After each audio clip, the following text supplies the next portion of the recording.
Assalamualaikum dan salam sejahtera. Jumpa lagi dalam channel YouTube sani4e.com. Kali ini saya nak berkongsi tentang satu lagi topik yang kedengaran agak berat, tapi tujuan saya kongsinya untuk sebagai peranan saya lah, sebagai untuk menambahkan kesedaran kepada lebih ramai masyarakat, terutamanya ketika sekarang ni kita dilanda banjir. Sekarang ni, hari ni lah 21 Disember 2021. Kita tahu, kita maklum bahawa hari ni 22 Disember 2021. Okay. Kita sedang maklum bahawa kita sekarang ni menghadapi banjir di Klang Valley, di Selangor dan KL, dan juga sekarang sudah mula ke Pantai Timur yang biasa.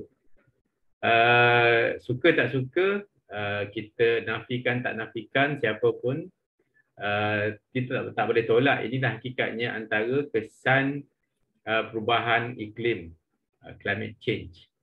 Okay, inilah kesan climate change, di mana cuaca yang dulunya kita boleh jangka, kali ini kita tak boleh jangka bila boleh berlaku. Okay. Dan pada masa sekarang kita tak perlulah kita buang masa dan tenaga untuk menunding jari dan sebagainya. Tapi saya rasa pelajaran kita berdapat daripada apa yang berlaku sekarang, bukan hanya sekarang tapi sudah berlaku sejak bertahun-tahun. Cuma sejauh mana kita akan mengambil pengajaran lah. Okay. Jadi hari ini saya nak berkongsi tentang apa itu, tentang gas rumah hijau, okay, yang berkaitan sangat dengan perubahan iklim ataupun GHG, okay, greenhouse gases, dan juga climate change ataupun perubahan iklim. Kita selalu dengar, dan baru-baru ni pun kita baru selesai COP26, Conference of Parties 26 di Glasgow, di mana banyak keputusan besar di peringkat global telah dibuat dan juga komitmen, okay, dan juga apa yang sepatutnya dunia buat untuk menangani kesan-kesan perubahan iklim. Sebab perubahan iklim bukanlah isu negara. Okay, ialah satu isu global. Okay, bila isu global, maksudnya jika satu negara tidak bertindak, dia akan beri kesan kepada global community global. Okay. Sebab kita berkongsi bumi yang sama, langit yang sama. Okay, jadi untuk menangani kesan perubahan iklim, okay, kita perlu bertindak sebagai satu komuniti, iaitu komuniti dunia. Okay, jadi sebelum kita pergi ke situ, mungkin agak terlampau berat untuk setengah orang kan. Okay, sebab ini bukanlah topik yang kita bincang di kedai kopi di Malaysia ni. Okay, sebab ini bukan topik yang kita biasa bincang, yang kita biasa bercakap tentangnya, kecuali di kalangan mereka yang di dalam bidang ini. Sebab kita selalu anggap climate change, perubahan cuaca, perubahan iklim ni ialah satu topik yang eksklusif kepada ahli sains, pembuat dasar dan sebagainya. Sebab itulah kita kadang-kadang, saya sendiri rasa agak malu sebab di peringkat dunia, kalau kita kenal itu Greta Thunberg, okay, Greta Thunberg, kalau tak silap umur dia baru saja 16 tahun tahun ni. Okay. Seorang budak 16 tahun, okay, telah berani bercakap tentang isu-isu climate change di peringkat dunia. Okay, bayangkan. Okay, pada peringkat 16 tahun. Tapi kita di Malaysia ni, saya rasa dah bertahun-tahun pun masih tak lagi berani bercakap ataupun tahu ke tidak tentang isu-isu yang tentang climate change atau perubahan iklim. Okay. Itu isu lagi besar lah, itu berkaitan dengan pendidikan lah, okay, sistem pendidikan dan sebagainya, kesedaran dan sebagainya.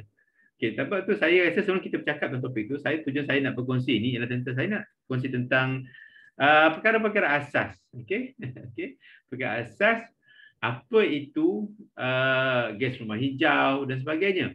Okay, saya disediakan sedikit maklumat. Okay, maklumat ni saya nak tunjukkan juga senang sangat dapat. Okay, dengan zaman teknologi sekarang ini, zaman IT, IoT dan sebagainya, maklumat di hujung jari. Okay, saya hanya habiskan masa lebih kurang dalam setengah jam lah untuk kumpulkan maklumat ni, okey, hanya daripada carian internet. Okey. Jadi maksud saya kat sini untuk tahu tak masalah sebenarnya. Saya cuba ambil, saya asingkan dan juga kongsikan, saya kumpulkan supaya jadi satu package lah yang saya harap akan memberi manfaat pada semua bila dengar apa yang saya akan kongsi ni lah. Okey. Okay, sekarang ni saya nak buka saya punya slide sikit, saya berikan sikit slide kat sini. Okey. Pertama sekali kita bercakap tentang, ini saya dapat daripada satu website NASA di US untuk kanak-kanak. Ini untuk material untuk kanak-kanak di US. Okay. Pertama sekali, apakah itu? What is the greenhouse effect? Apakah itu kesan rumah hijau? Okay. Apa itu kesan rumah hijau? Kita tahu. Apa yang kita tahu? Okay. Secara umumnya, ini saya dapatkan bahan ni daripada satu website untuk pendidikan kanak-kanak di US. Tapi saya rasa amat senang sebab kita kadang-kadang kita tak perlu tahu satu perkara tu hanya segi terlampau canggih, terlampau complicated. Okay. So actually kesan rumah hijau ialah, ialah ada satu proses yang berlaku di mana gas-gas di dalam atmosfera bumi, bumi ni dia terperangkap dalam haba daripada matahari. Haba daripada matahari akan terangkap. Dan proses ini akan membuatkan bumi menjadi lebih panas daripada yang sepatutnya. Itu dia. Itu prosesnya dia akan buat bumi lebih panas sepatutnya. Sepatutnya tanpa ada atmosfera. So prosesnya bila gas house ni gas rumah hijau ni terperangkap dalam haba yang datang daripada matahari, prosesnya akan membuatkan bumi akan jadi lebih panas. Yang sepatutnya dah tanpa atmosfera. Jadi kesan rumah hijau ialah kesan rumah hijau ni ialah satu keadaan di mana sepatutnya bumi ni ialah satu tempat yang selesa untuk dihuni lah untuk kita duduk. So bila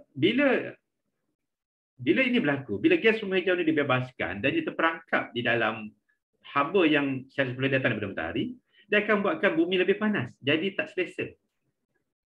Sepatutnya, gas rumah hijau ni akan buatkan, kesan gas rumah hijau sepatutnya akan membuatkan bumi ni selesa untuk kita duduk. Sejuk, panas dan sebagainya. Tapi bila ia semakin panas dan gas-gas ini terperangkap di dalam haba ni, bersama haba daripada matahari, bumi akan jadi lebih panas. Itu secara umumnya apakah itu kesan gas rumah hijau. Mudah kan? Sepatutnya gas-gas rumah hijau ni, gas-gas rumah hijau ni bila dia dikeluarkan di permukaan bumi, di atmosfera ni, sepatutnya kita ni rasa selesa.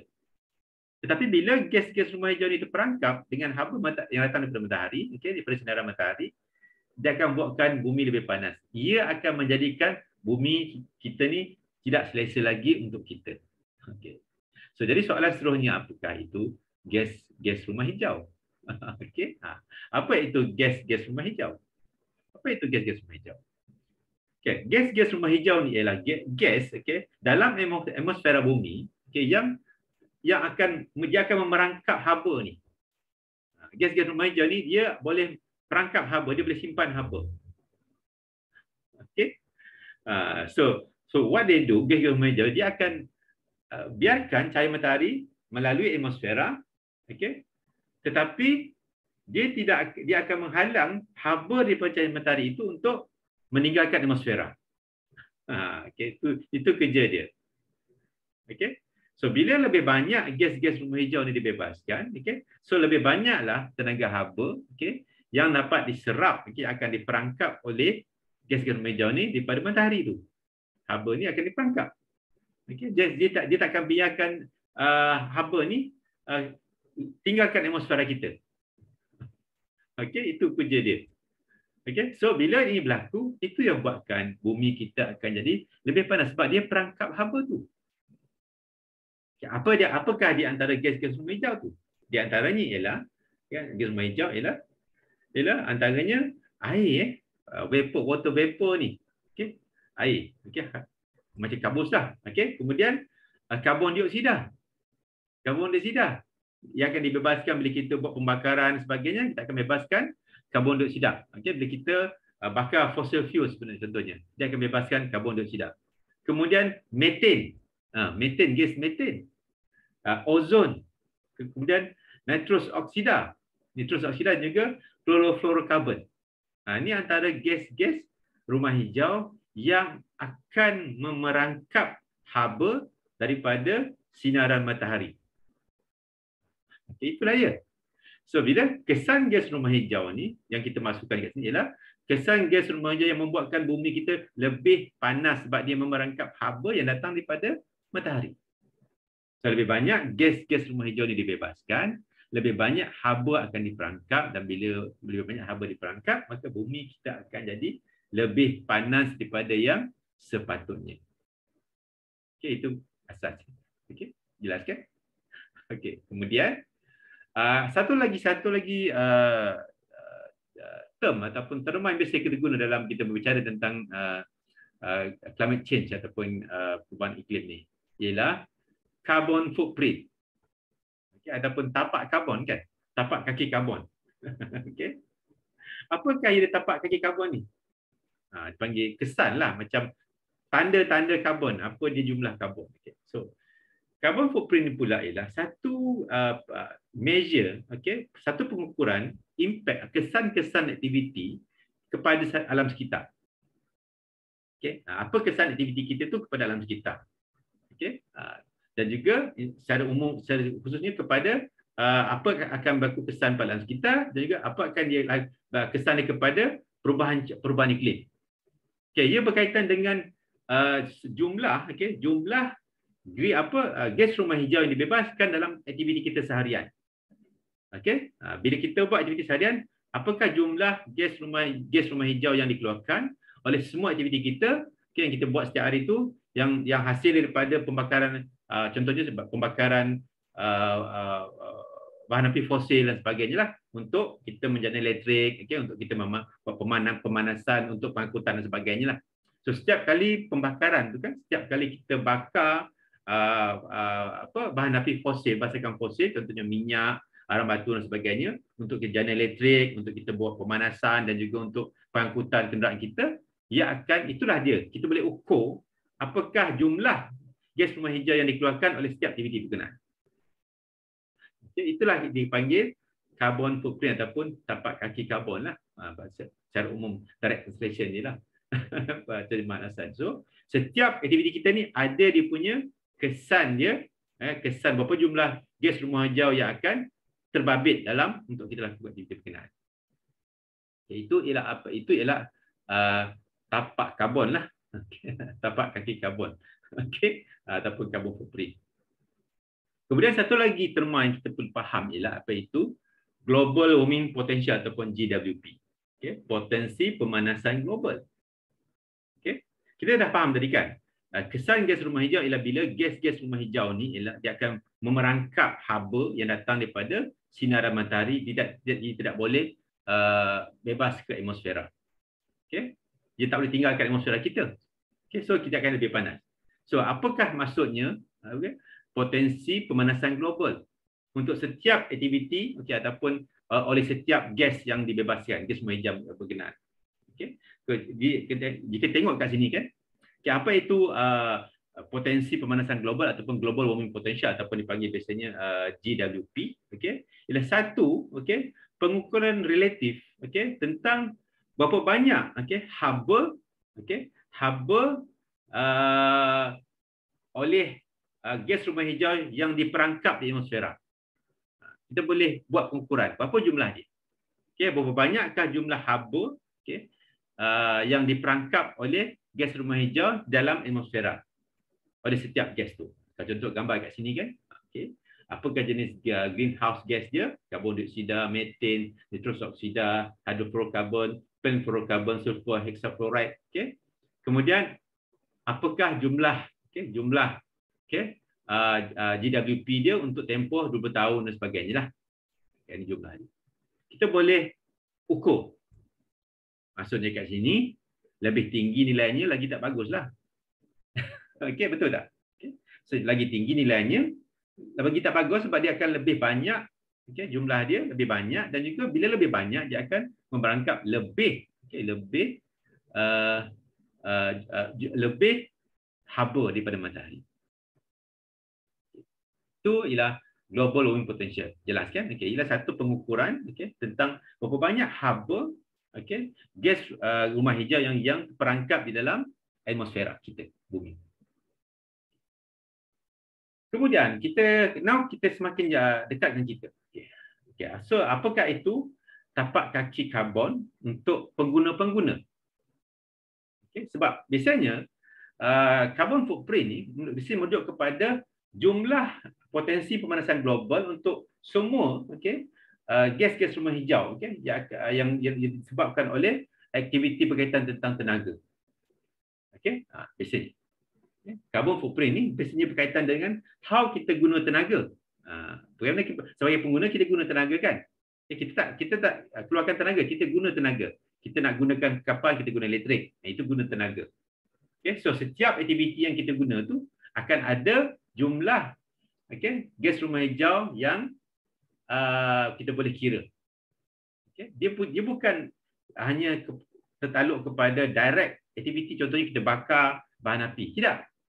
Okay. Semua aktiviti kita yang contohnya kita gunakan pengangkutan awam kan. Pengangkutan, kita nak guna kereta, kita bakar fuel. Kita gunakan perkasan elektrik. Ada gas rumah hijau yang dibebaskan dalam proses untuk menjana tenaga elektrik berkenaan. Okay. Kemudian semua ni boleh dikira. Okay. Carbon footprint ataupun tapak kaki karbon ni, okay, kita boleh kira. Okay. Kita boleh kira berapa jumlah dia. Okay, sebab tu kita sudah ada macam-macam kaedah lah, ada setengah protokol dan juga kaedah pengiraan di peringkat dunia kita boleh gunakan untuk mengira apakah jumlah carbon footprint ataupun tapak kaki karbon untuk pengguna berdasarkan aktiviti kita, apa yang kita guna setiap hari. Okay, itu dia carbon footprint. Okay, kemudian satu lagi term yang agak panas sekarang ni, agak popular kan, iaitu apakah itu net zero. Okay.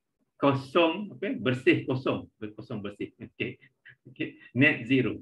Okay. Net zero ni ia melibatkan apa? Biasanya benda ini berkaitan dengan pembebasan gas rumah hijau. Okay. Apakah jumlahnya? Okay. So apakah itu net zero? Net zero ialah, okay, dia keseimbangan antara jumlah gas rumah hijau yang dibebaskan, okay, dan juga jumlah, okay, gas-gas rumah hijau yang dikeluarkan daripada atmosfera kita. Disampaikan dekat keseimbangan. So dia melakukan dua perkara itu. Langkah-langkah untuk kita kurangkan pembebasan gas rumah hijau. Okay, contohnya kita gunakan green technology, solar energy dan sebagainya, kita gunakan tenaga dan sebagainya. Dan juga satu lagi langkah-langkah yang kita buat untuk mengeluarkan, okay, sumber-sumber, okay, kita keluarkan gas yang dibebaskan. Contohnya kita tanam lebih banyak hutan, okay, dan juga kita boleh dipanggil carbon capture. Kita boleh yang gas rumah hijau dikeluarkan kita boleh perangkap, yang kita boleh tangkap, kita boleh simpan. Okay, bila kita sampai tahap benda ni seimbang, maknanya yang kita bebaskan dan yang kita keluarkan, okay, sama, kita akan sampai dipanggil net zero lah, net zero. Itulah dia net zero. Dia hanya berkenaan dengan pembebasan gas rumah hijau. Okay? Bila disampaikan di mana jumlah yang dibebaskan, okay, sama dengan jumlah yang yang dikeluarkan, dia akan jadi net zero lah. Itu net zero. Kemudian satu lagi term, apa itu carbon neutral ataupun carbon neutrality. Okay, saya dapat daripada internet. Semua ni kan kita dah dapatkan semua daripada internet. Okay. Biasanya apa itu carbon neutrality? Samalah konsep dengan net zero. Iaitu di mana bila berlaku, okay, keseimbangan antara karbon yang dibebaskan, okay, dan juga karbon yang diserap, okay, di atmosfera, dipanggil carbon sink, okay, dalam carbon sink. Okay, kemudian biasanya, Okey. Kita nak elakkan carbon sink. Okey. Carbon sink ni ialah di mana sistem dia akan absorb karbon lebih daripada yang dikeluarkan. Okey. Kita nak galakkan carbon sink ni. Okey, bukan nak elakkan, kita nak galakkan. Bila carbon sink ni, okey. Carbon sink ni kita nak di mana keadaan di mana sistem di mana dia akan serap, okey, karbon lebih daripada yang dikeluarkan. Okay. So cara semua jadi ni bagaimana kita mendapatkan carbon sink ni ialah di mana kita tanah, okey, hutan dan lautan. Okey. So betullah kita bila kita kurang hutan, bila kita kurang hutan, apa dia akan mengurangkan, okey, berlakunya carbon sink. Okay, sebab sekarang ni, sehingga sekarang ni, sampai sekarang lah, tak ada lagi carbon sink yang secara yang dibuat oleh manusia boleh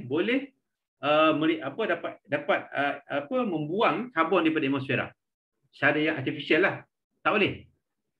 Okay, sebab tu bila kita buang hutan, okay, kita buang hutan, kita akan kurang hutan, kita akan kacau proses berlakunya carbon sink.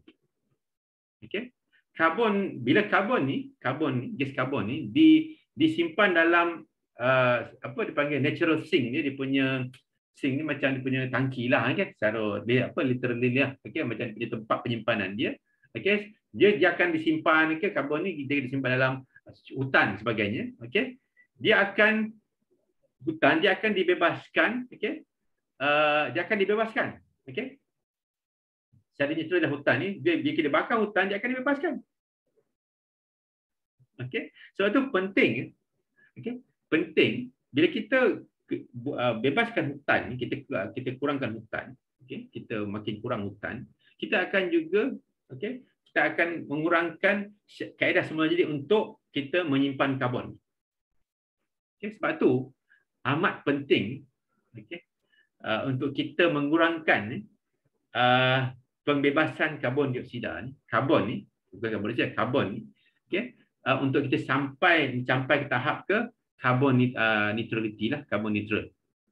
Okey, selagi kita bebaskan lebih daripada yang kita boleh memang kita akan hadapi kesan gas rumah hijau lah. Itulah carbon neutrality. Net zero, carbon neutrality hampir samalah lebih kurang maksud dia. Ini secara umumnya lah. Okay. Apa itu carbon neutrality dan apa itu climate neutrality, apa itu net zero. Okay.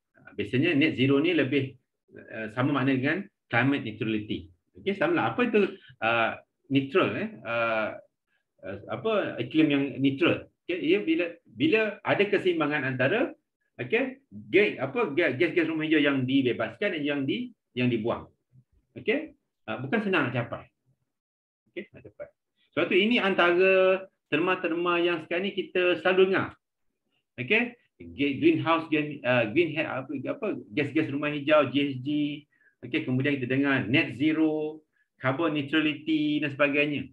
Okay, even sekarang ni banyak negara pun kita pun telah sudah ada komitmen di peringkat Malaysia dan juga peringkat global tentang casaran net zero dan sebagainya yang saya akan sentuh selepas ni. Okay, sekarang. So now kita sudah faham beberapa terma-terma yang asas dalam kita memahami tentang perubahan iklim dan kesan-kesannya je lah. Okay. Kemudian saya nak kongsi pula di peringkat dunia apa yang berlaku sekarang. Apa yang berlaku? Sebab saya sebut awal-awal tadi, sebenarnya masalah climate change bukanlah masalah negara, dia masalah global. Okay, sebab tu dalam satu di peringkat dunia telah ada berlaku perubahan polisi tentang perubahan iklim ni. Okay, sebab ikut daripada dokumen saya dapat ni, okay, misi tahun 2020 okay, secara umumnya, okay, bahawa dunia telah gagal lah. Okay, so, telah gagal, akan gagal, okay, dunia akan gagal. Okay. Ikut kajian daripada Christiana Figueres ni, bekas United Nations punya climate change, climate chief, okay, yang bertanggungjawab oversee the whole Paris Agreement. Paris Agreement ni agreement tentang climate change pada tahun 2015 ni. Dia kata pada tahun 2020 ni dia buat statement bahawa dunia akan gagal, okay, untuk penuhi untuk capai sasaran Sustainable Development Goal ataupun pembangunan sasaran pembangunan lestari menjelang tahun 2030 ni, jika dia tidak melakukan perkara berkenaan. Okey, 6 perkara ni, okey, 3 tahun daripada sekarang. Dia cakap ni pada tahun 2020. Okay. Satu, kita kena berubah, okey, untuk menggunakan lebih banyak tenaga boleh baharu. Okay. Kemudian kita perlu juga menuju ke arah zero emission transport. Macamnya kurang emission transport daripada pihak-pihak sektor pengangkutan, okay, supaya lebih banyak, okay, sistem pengangkutan massa atau MRT ni di bandar-bandar besar. Kemudian yang ketiga, semua industri berat seperti steel production, kan, semen, okay, oil dan gas, mereka perlu komit untuk comply, okay, untuk mematuhi, okay, perjanjian Paris tentang perubahan iklim. Okay. Itu yang ketiga. Yang keempat, okay, proses penebangan hutan ni, okay, setiap sekali hutan ni, okay, setiap kali deforestation must be, dia kena tukar semula dengan penanaman hutan semula secara skala besar. Okey, dan dunia perlu menuju ke arah lebih amalan-amalan pertanian yang lebih mesra bumi lah, yang lebih sustainable. Yang kelima ni paling penting sekali lah. Okey, ini maksudnya jumlah dana untuk meningkatkan prestasi kita menangani perubahan iklim atau climate change ni, kena ada sebanyak lebih kurang $1 trilion setiap tahun menjelang tahun 2020. Okey. Dan satu lagi, setiap institusi keuangan yang keenam, kena ada satu strategi yang agak syarat yang teluslah tentang tentang transition untuk perubahan kepada yang lebih sustainable, sumber kewangan dan sebagainya. Ini 6 perkara yang polisi peringkat global yang perlu berubahlah untuk kita capai sasaran Sustainable Development Goal tahun 2030. Sebab dalam Paris Agreement, okay, COP21, okay, tahun 2015 ni, okay, kita kena tahu bahawa global temperature, okay, kita ada komitmen untuk kita pastikan peningkatan suhu ni sebab peningkatan suhu tadi datang daripada bila gas-gas rumah hijau terperangkap di atmosfera kita ni. Okay, so kesannya bumi akan lebih panas. Dan kita kena pastikan, okay, peningkatan suhu ni kena bawah 2 darjah Celsius. Okay, sekurang-kurangnya must be bawah 2 darjah Celsius peningkatan dia. Tapi sasaran ni ialah 1.5 darjah Celsius. Okay. Sebab tu setiap negara perlu buat laporan, okay, tentang dia punya jumlah pembebasan gas rumah hijau dan juga apa yang mereka buat untuk mengurangkan pembebasan. Okay, dengan satu kaedah yang agak teluslah cara reporting dan sebagainya.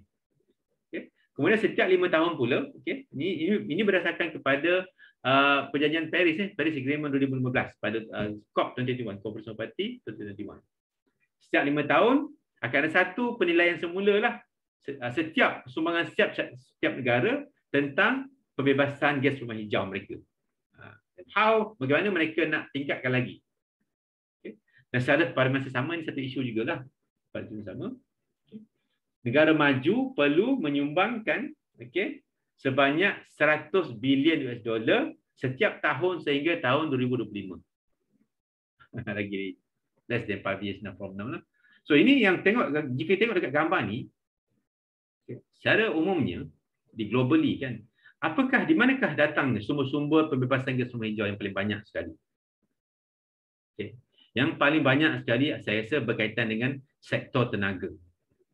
Okay. Yang pertama dekat sini tengok jumlah semua sumber gas rumah hijau, pembebasan gas rumah hijau pada tahun 2013, 25% 25% daripada penjalan elektrik dan juga harbor. Okay. Electricity dan heat. 14% transportation. Itu tenaga lah tu. Itu tenaga lah. Kemudian 18% sektor bangunan. 10% sektor bangunan. Okay. Bangunan. Okay. Bangunan guna tenaga. Kemudian yang paling besar ialah, yang kedua besar ialah, pertama paling besar ialah elektrik dan juga harbor. Okay. Kemudian yang kedua besar ialah pertanian dan juga perhutanan dan penggunaan tanah. Okay. Itu yang tiga yang paling besar. Okay. Yang empat yang paling besar. Yang pertama, penjanaan elektrik dan juga harbor. Kemudian pertanian, perhutanan dan juga penggunaan tanah. Okay. Kemudian sektor industri. Okay. Industrial process dan juga product use. Kemudian juga sektor pengangkutan. Okay. Ini yang paling besar lah. Inilah sumber-sumber di mana gas-gas rumah hijau dibebaskan. Secara umumnya. Dan peringkat dunia juga, okay, kita telah cuba kita apa yang perlu buat untuk hadapi untuk kita tangani kesan pemanasan global. Okey. Antara disebabkan sektor tenaga ni ialah satu sektor yang amat besar dari segi sumbangan ni kepada pembebasan gas rumah hijau. Okey. So, semua perancangan energy mix peringkat global kerana selaras dengan sasaran untuk memastikan pemanasan global kena kekal di bawah 2 darjah Celsius. Okay. Jadi kita tengok kat sini. Okay. Ini pada tahun 2015.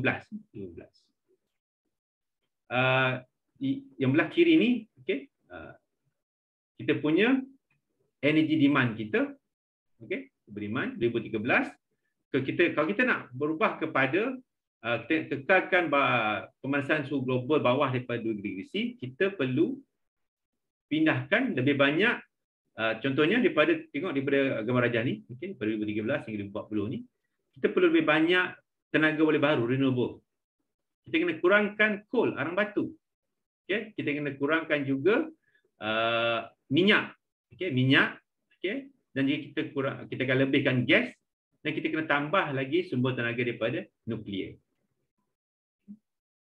Selain daripada itu, okay, bagaimana kita untuk menangani di segi apakah tindakan-tindakan yang kita telah kena pasti peringkat global. Satu, tingkatkan cekapan tenaga dalam sektor industri, bangunan dan juga pengangkutan. Maksudnya, bagaimana tenaga digunakan. Energy consumption di sektor industri, bangunan dan juga transportasi. Bagaimana tenaga sepatutnya digunakan dengan secara lebih cekap. Yang kedua, tingkatkan pelaburan dalam sektor tenaga boleh baru untuk jalan elektrik. Okay? Ataupun untuk proses-proses. Contohnya boleh guna solar thermal untuk proses dan sebagainya. Bukan hanya untuk penjalan elektrik. Okay? Kemudian kita kurangkan, okay, kurangkan penggunaan jana kuasa menggunakan arang batu. Arang batu. Kalau ada kurangkan, kalau ada guna yang lebih cekap tenaga. Kemudian mula kita kurangkan subsidi bahan api, fossil fuel ni. Okay, supaya kita pay more if you want to use more. Okay, kemudian letakkan harga, siapa yang bebaskan karbon dioksida kena bayar lebih. Okay. Okay, lebih banyak kena bayar lebih, kena bayar tarif lebih dan sebagainya lah. Dan yang akhir sekali ialah untuk melakukan forest conservation lah. Hutan-hutan perlu dipelihara dan perlu dikurangkan lah. Kita tak boleh. Visi pengurusan hutan itu lebih bagus. Okay, kita boleh kurangkan deforestation. Okay, ini antara peringkat dunia. Okay, tindakan yang perlu dilakukan peringkat dunia. Kita boleh pilih kat sini di mana kita boleh mainkan peranan kita. Okay, sebagai syarikat, sebagai individu dan sebagainya. Okey. Okey, ini adalah satu roadmap, okey, roadmap tentang perjanjian Paris pada 2015. Okey, kita tengok daripada mula 2015 sampai baru-baru ni tahun 2020, 2021 kita telah ada satu sasaran juga, itu net zero. Okey, kita tengok graf ni kan, gambar ni. 2015 ada Paris Agreement. Satu dunia telah berjanji, telah committed untuk mencapai sasaran. Okey, 2015. Okey, kemudian pada tahun 2020, okey, ada turning point di mana peringkat dunia kan, kita ada satu global evaluation, okey, tentang pencapaian daripada Paris Agreement selepas 5 tahun. Okay. Kemudian, pada tahun 2020, ada negara telah review dia punya sasaran dia. Sebab kita ada satu lagi sasaran, itu selaras dengan ini, kita juga dipanggil Sustainable Development Goal. Sasaran untuk mencapai pembangunan lestari pada tahun 2030, yang juga Malaysia dan negara dunia telah ada komitmen. Selain daripada hanya untuk perubahan iklim. Kita ada sasaran, kita ada 17 sasaran, 17 goal, 17 sasaran, 17 dalam Sustainable Development Goal untuk dicapai pada tahun 2030, yang juga melibatkan tenaga, dan juga melibatkan perubahan cuaca.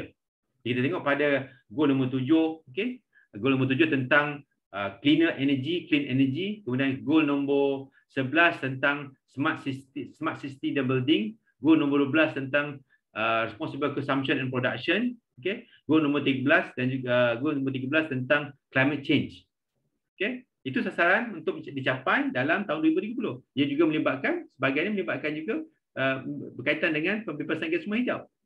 Kemudian baru-baru ini pada tahun 2021, dunia melalui IEA telah menetapkan sasaran mencapai net zero pada tahun 2050.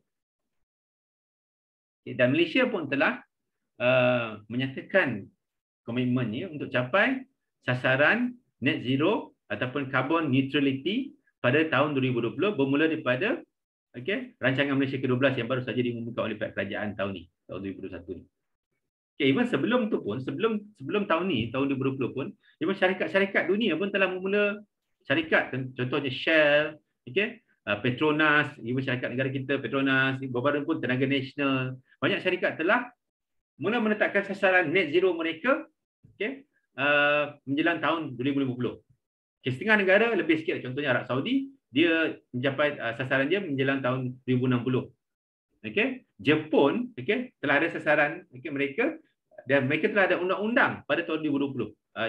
Mereka umumkan sasaran mereka tahun lepas, tahun 2020.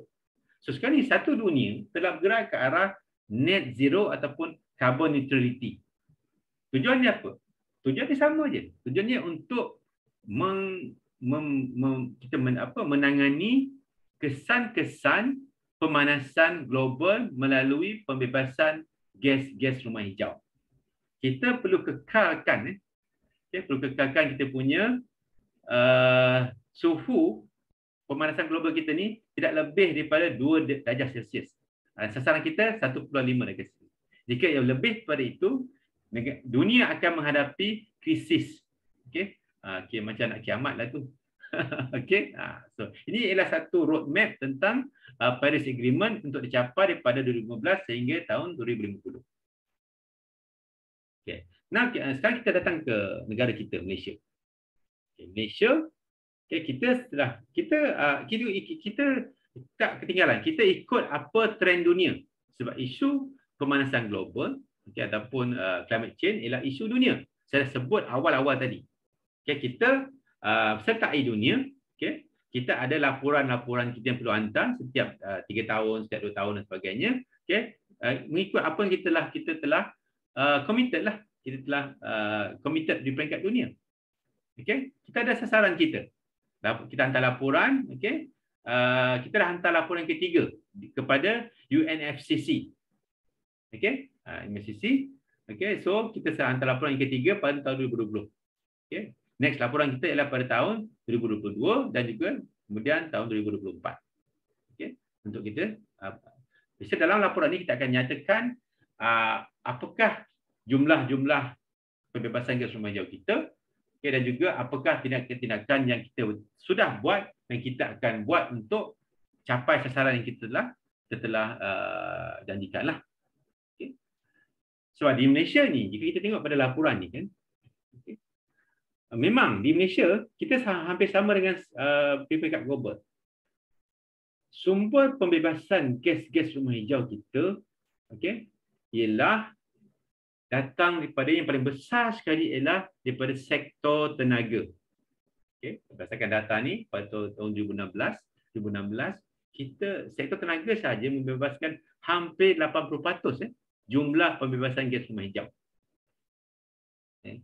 Kemudian daripada keseluruhan gas CO2 equivalent, kita tukarkan semua gas rumah hijau tu kepada CO2 lah, karbon dioksida equivalent yang setara lah. Walaupun kita ada banyak gas rumah hijau tadi kan, ozon dan sebagainya, CFC dan sebagainya, kita convertkan semua ini kepada rujukan kepada karbon dioksida lah equivalent. Okay. Daripada keseluruhan tu, okay, hampir 40% datang daripada penjanaan elektrik dan juga penjanaan haba. Kemudian daripada sektor pangkutan sebanyak 21% dan sektor pembuatan, okey, industri pembuatan dan construction ataupun pembinaan sebanyak 9%. Inilah 3 sektor terbesar yang membebaskan gas rumah hijau di Malaysia. Jadi, saya punya poin kat sini. Okey, tengok ni trend daripada 1990 sampai ke 2014 kan. Sektor tenaga adalah sektor paling besar sekali membebaskan gas rumah hijau. Okey. So, jadi kalau kita, bagi saya, kita ada peranan lah, sama ada kita sebagai pemilik syarikat ataupun sebagai pengguna. Selagi kita menggunakan tenaga, kita ada peranan yang boleh kita mainkan untuk menyumbang ke arah pengurangan pembebasan gas rumah hijau di Malaysia. Dia akan berkisar kepada global. Okay? Peringkat global, peringkat dunia. So, di Malaysia, ini nak kongsi bagaimana kita kira, di sini dipanggil NDC. Nationally Determined Contribution, bagaimana kita ukur kita punya sasaran kita untuk capai dalam tahun 2030 kita nak capai 45% pengurangan gas intensity lah. Intensity karbon dioksida berbanding dengan kita punya GDP lah. Intensity dia sebanyak 45%, 45% intensity. Okey. Carbon intensity kita, iaitu unit ni ialah CO2 equivalent bahagikan dengan kita punya total GDP lah. Okey. Kita nak capai pengurangan intensity ni sebanyak 45% berdasarkan penanda aras ataupun baseline, okey, tahun 2005. Kita nak capai pengurangan intensity pada 2030, okey. Sebanyak 45% dan 40%. So inilah saya nak kongsi lah. Inilah jumlah, okey. Jumlah kita punya intensity kita pada tahun 2005. Iaitu 0.531 tan CO2 equivalent, okay, over 1000 RM lah. Okay. Jumlah dia. Ini jumlah kita, ini kita punya penanda aras. So kita nak capai, kita nak kurangkan 45% daripada 45% daripada 0.531 ni. Okay. Okay. So kita ini kita punya penanda aras 2005. So pada tahun 2030, okay, dengan kita punya sasaran 45% pengurangan dari segi intensity, okay, kita perlu capai, okay, pada tahun 2030 sebanyak daripada 0.5 tadi, 0.531 ni kita nak kurangkan kepada 0.292, okay, pada tahun 2030. Okay. Kita kena capai 2005 ialah ni. Okay, 0.531. Pada tahun 2030 kita perlu capai 0.292. Okay. Ni kita punya. Boleh tak kita capai? Saya rasa boleh. Sebab kita masih lagi banyak peluang-peluang yang kita masih belum explore ataupun kita manfaatkan sepenuhnya. Contohnya di segi tenaga boleh baharu, kita masih rendah. Mix kita masih kurang daripada 10%. Di segi penjanaan elektrik, kita punya mix, okay, campuran sumber pada penjanaan tenaga boleh baharu kurang daripada 10% lagi di Malaysia. Sebab kita sudah ada sasaran menjelang tahun 2035 sebanyak, saya tak silap, lebih daripada 20% lah, 20% di segi tenaga boleh baharu. Okay, ini sasaran kita. Okay. Ada 2040 kita akan perlu capai kita punya GDP, okay, carbon intensity kita ialah 0.92. So di manakah datangnya? Di manakah datangnya kita nak kurangkan daripada 0.531 ni kepada 0.292 ni? Ini contohnya. Okay. So sumber di mana? So kita nak capai sektor-sektor mana yang berkaitan? Sektor ni lah. Sektor energi. Okay, sektor tenaga. Sebab dia sumbangan dia hampir 80% daripada CO2 emission kita. Okay. So, sektor tenaga. Okay. Sektor tenaga ni ialah sektor yang amat banyak menggunakan tenaga. Okay, satu lagi, sektor tenaga ni melibatkan penyalaan elektrik, okay, pengangkutan dan juga oil and gas. Okay.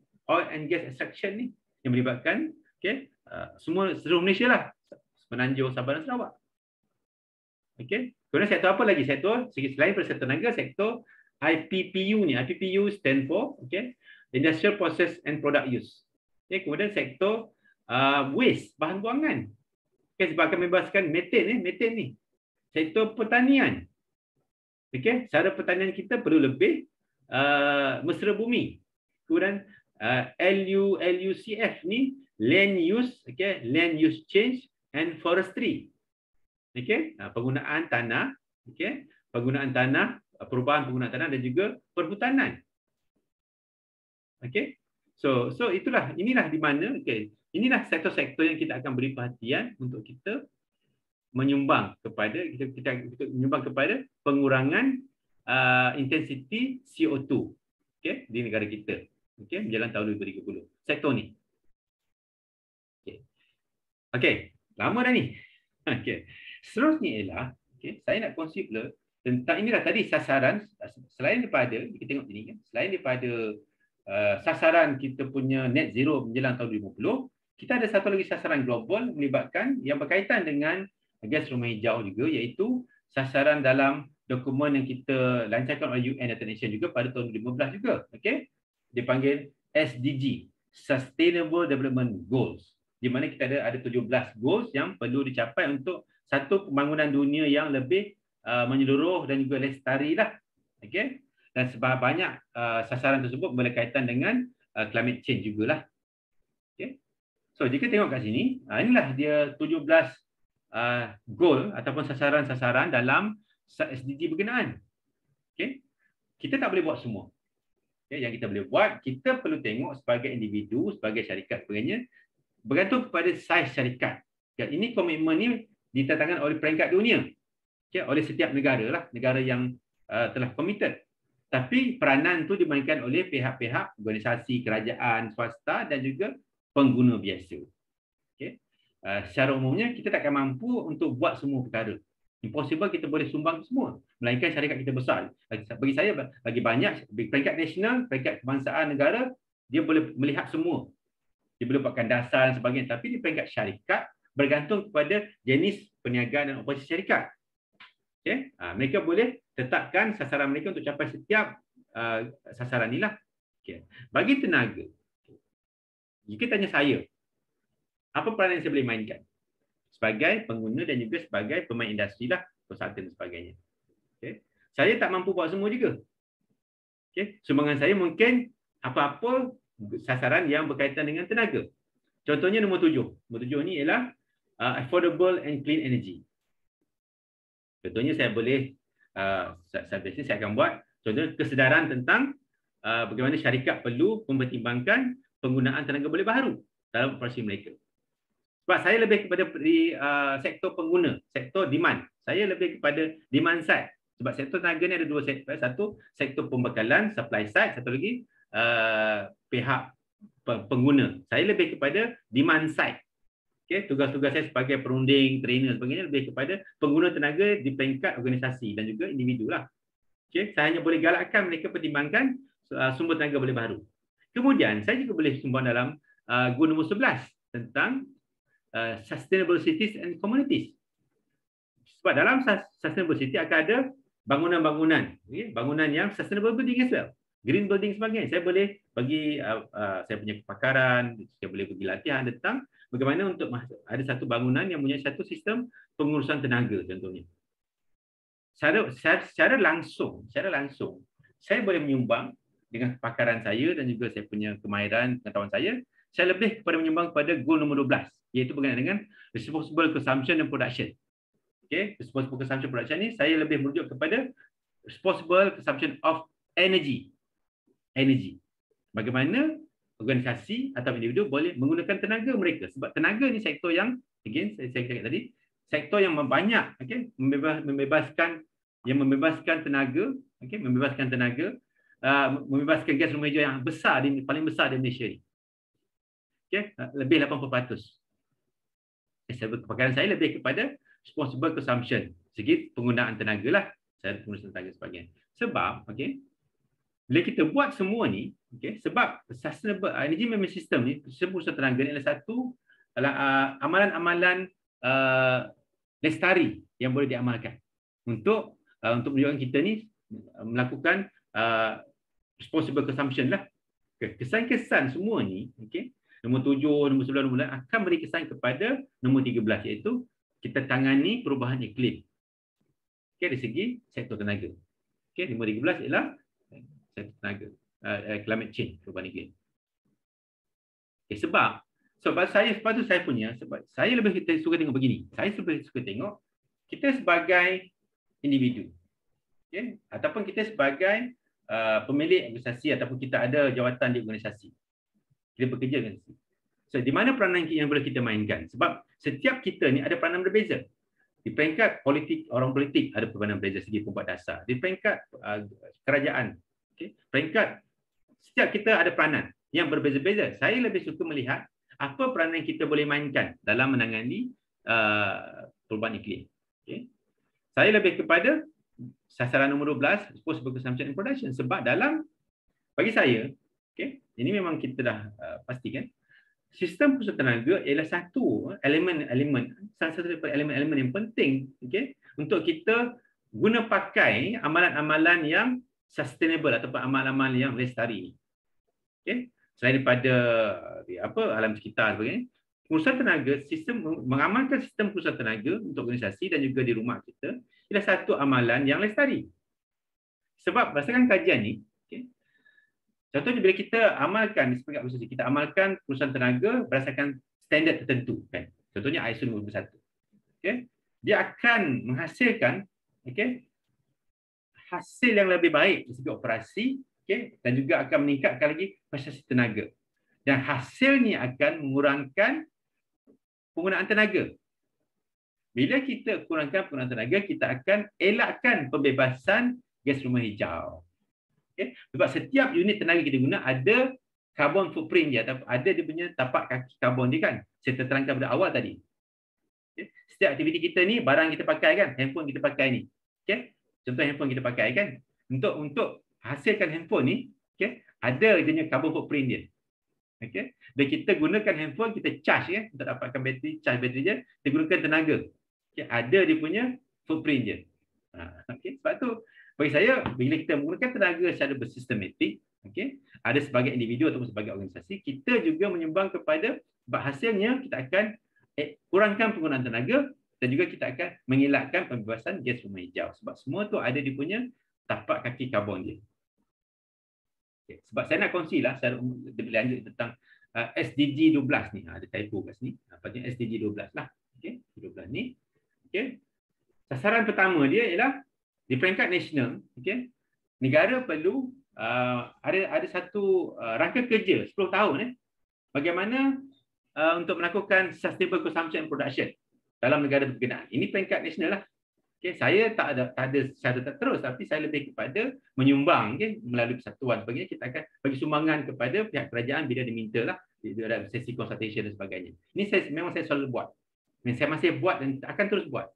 Kita akan bagi input, okay, sebagai industri, kepada kerajaan. Bila mereka mahu membina satu rangka kerja, bila mereka laksanakan satu rangka kerja untuk memastikan sustainable consumption and production di peringkat nasional. Memang saya sedang buat melalui persatuan dan sebagainya lah. Okay. Sebab apa dia punya indikator dia ialah dia akan ada laporan negara-negara yang telah mengguna pakai lah, meletakkan dasar dan sebagainya untuk menggalakkan sustainable consumption and production. Okay, itu target dia yang pertama dalam goal nombor 12. Okay. Untuk goal nombor 12, target kedua ialah untuk mencapai penjara 2030 untuk mencapai sasaran sustainable management and efficient use of natural resources. Natural resources, that's the keyword. Sumber semula jadi. Tenaga, okay, semua tenaga digunakan, fossil fuel, okay, sebagainya, sama ada renewable energy ataupun tenaga boleh baru dan tak boleh baru, ia ialah sumber semula jadi. So, kita perlu capai sustainable, kita perlu uruskan secara lestari dan kita kena gunakan secara cekap sumber-sumber berkenaan.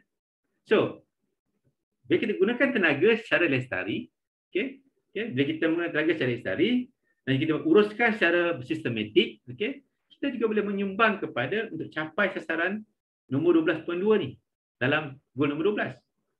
Okay. Apakah indikator dia? Okay. Kita akan kira dari segi material footprint. Apa carbon footprint untuk setiap apa yang kita gunakan. Boleh dikira. Sebab tu sekarang ada laporan yang boleh laporkan carbon footprint untuk setiap batang kita gunakan dalam aktiviti seharian, segi perniagaan dan sebagainya. Okay. Kemudian untuk menggalakkan syarikat, syarikat terutama yang besar, yang transnational, yang multinational kan, untuk untuk guna pakai, mengguna pakai amalan-amalan yang lestari ataupun sustainable practices. Dan juga mereka akan mula memasukkan laporan-laporan integrasikan laporan tentang aktiviti lestari mereka dalam laporan mereka lah. Laporan mereka. Lepas tu sekarang ni di Malaysia, artinya banyak negara, syarikat-syarikat yang disenaraikan awam kan, senarai awam perlu buat laporan, wajib buat laporan, okay, tentang dipanggil sustainability report, annual sustainability report. Okay. Dan indikator ni ialah kita boleh tengoklah berapa banyak syarikat yang buat laporan yang mereka declare lah sebagainya. Yang akhir sekali ialah untuk memastikan, okay, untuk ensure people everywhere have the relevant information and awareness, okay, for sustainable development and lifestyle harmony with nature. Maksudnya kita perlu memastikan, okay, setiap orang ni, okay, ada maklumat yang sepatutnya dan juga kesedaran tentang apa itu pembangunan lestari. Dan apakah itu cara hidup yang lebih sesuai, harmoni dengan alam sekitar. So, peranan saya itulah. Okay, saya boleh macam ni. Sebahagian pada peranan saya inilah saya buat video ni untuk kesedaran. Supaya kita kena tengok kesan perlakuan kita dari segi tenaga kepada alam sekitar, kepada climate change, kepada pembebasan gas rumah hijau dan juga pemanasan global dan sebagainya. Okay, melalui macam-macam lah. Education, okay, latihan, dan sebagainya. So sebab tu bagi saya, again, saya boleh cakap kat sini, kita perlu fikir apa yang kita boleh sumbangkan. Okay, berbanding apa yang kita boleh just hanya kita suarakan. Bagi saya, tindakan lebih besar makna daripada hanya bercakap lah. Okay? Bercakap perlu untuk kita sebarkan maklumat. Kita sebarkan maklumat, kita kongsi maklumat, untuk kita tingkatkan kesedaran, untuk kita kongsi ilmu yang kita tahu. Tapi dari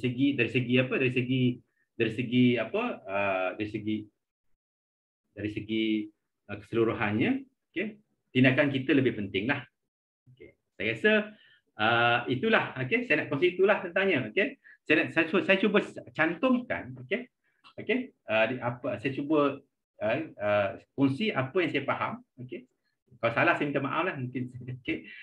Apa itu gas-gas rumah hijau, bagaimana gas-gas rumah hijau dibebaskan, memberi kesan kepada pemanasan global yang akan memberi kesan kepada kita punya alam sekitar. Dan akhir sekali saya kongsi juga, seterusnya saya kongsi tentang apakah komitmen di peringkat global, komitmen di peringkat global tentang bagaimana kita nak capai, kita nak tangani kesan-kesan perubahan iklim, dan juga saya kongsi juga tentang apa yang Malaysia, negara kita telah committed, okay, telah berjanji di peringkat global untuk mencapai, apakah sektor-sektor yang berkaitan yang kita boleh sumbangkan. Akhir sekali saya kongsi tentang apa peranan yang kita boleh mainkan lah. Bagi saya kita ni setiap kita ni ada peranan. Saya selalu ingat benda tu. Kita boleh bercakap tentang banyak perkara, tapi yang paling penting ialah apa yang kita boleh buat. Itu paling penting sekali. Okay. So peranan saya ada sikit saya ada sedikit pengetahuan, okay, sedikit pengalaman, dan juga saya boleh bercakap untuk menyampaikan, dan paling kurang saya kongsi dalam video ni, okay, supaya yang mendengar boleh dapat manfaat lah untuk disampaikan.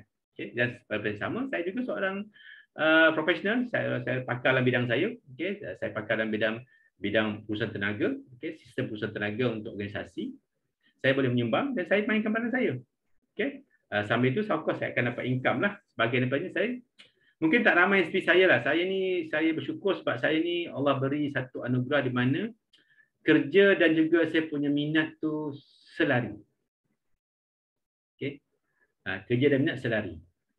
Hasilnya saya, okay, hasil daripada minat dan kerja saya itu adalah saya dapatlah income untuk tanggung hidup saya. Sebab tu bila saya buat perkara ni, saya lebih kepada passion lah. Passion. Okay. Minat tu. Sebab saya tak fikir sangat tentang reward ni. Reward ni saya rasa that come naturally lah. Okay. Okay, naturally. Sama ada segi oleh manusia ke, Allah tu akan datang lah. Okay. Tak perlu fikir sangat pasal recognition sebagainya. Saya hanya mainkan peranan saya lah. Okay, sebab tu saya rasa apa pun dalam dunia ni, terutamanya tentang perubahan iklim ni, kita tak mampu ubah dunia keseorangan, tapi kita boleh mampu ubah diri kita untuk menyumbang ke arah perubahan dunia yang lebih baik. Bagi saya, dari segi sektor tenaga, kita boleh elakkan secara mudah sekali, ialah kita elakkan pembaziran guna tenaga lah. Okay, sebab semua kita ni pengguna tenaga kan. Semua ni kita guna tenaga. Jadi kalau kita mula mainkan peranan kita, saya ada anak, okay, saya ada klien dan sebagainya, kita akan sebarkan maklumat tu, semua boleh menyumbang lah. Okay. Paling kurang kita dah buat sesuatu daripada ini, kita hanya bercakap lah.